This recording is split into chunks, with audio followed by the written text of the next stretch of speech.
Before I started doing video strategy, I ran a video production business. I would spend a few weeks on a project, and then when the time came to deliver the project, my client would want to post it online. This would sometimes end in disastrous results in regards to having a terrible thumbnail that no one would click on. The client would then ask me if I could make one. Let me tell you, I had no idea what I was doing. Perhaps you're on Canva right now and you're stuck or frustrated with how to make your thumbnail designs pop. In today's video, I'm going to show you some incredible Canva design ideas that will take your thumbnails to a whole new level.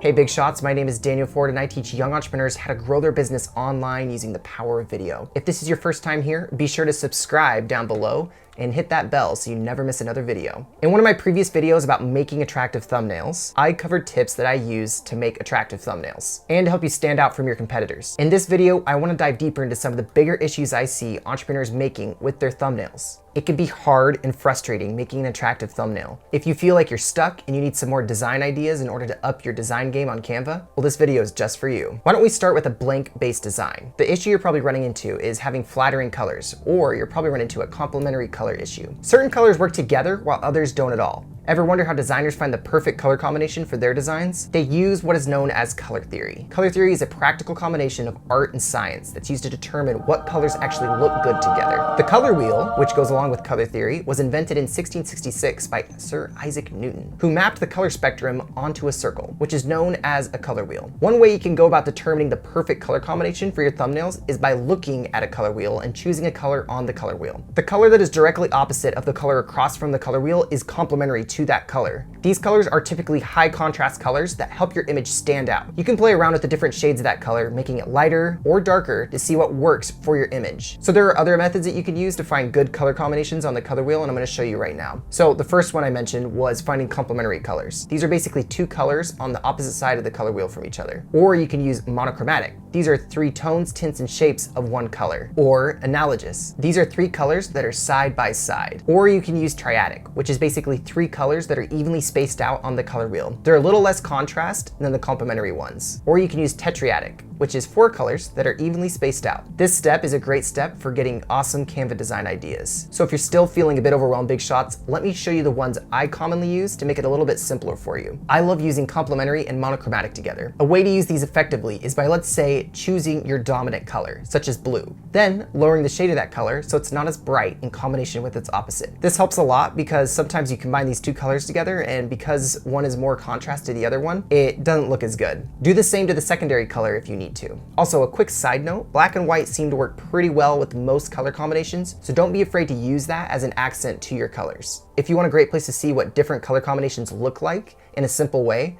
just go to the Canva color wheel. They have a part on the website that does all the work for you. If you click on a color, the color wheel will actually show the complete opposite of that color. I thought that was pretty cool. Like this video down below if you plan on using Canva's color wheel in any way.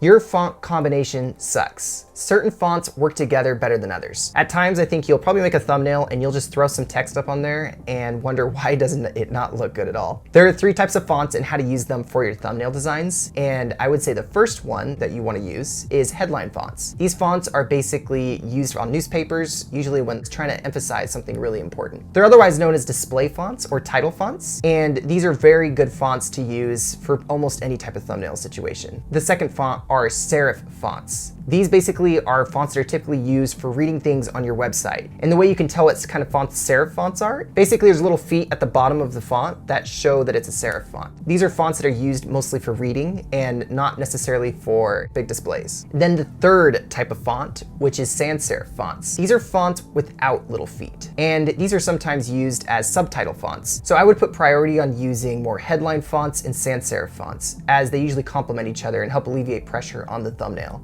instead of just using one type of font like a headline font. For example, I'll use the headline font Bebas New with the font Montserrat. So this makes it much more readable instead of just a straight headline font. If you're curious what type of fonts go good together, then I would start with a quick Google search just to find this out. Look up a list of headline fonts, or if you see a font you like on someone's website, you could take a screenshot of it, then put it on a font finder website like what the font. Once you've discovered your headline font, then I would type it into Google. I like the font Bebas New, so let's use this as an example. I would just type in font combinations Bebas New. You can typically find a good list populated that will show you fonts that go good together. So choose a good font combination and then use that for your thumbnail. Comment down below what your favorite display or headline font is. Canva is a great place to get display or headline fonts because they usually pick out a good set of them for you. So just check out on Canva's fonts, you'll find some good ones on there. Using elements and shapes correctly. Elements can either up your design or completely destroy it. So I would say a common mistake I see is people putting way too much into their thumbnails. Remember you guys, keep it simple. The best ways to use elements in your thumbnails is by using shapes as anchors or dividers, or to create depth by making your text stick out more.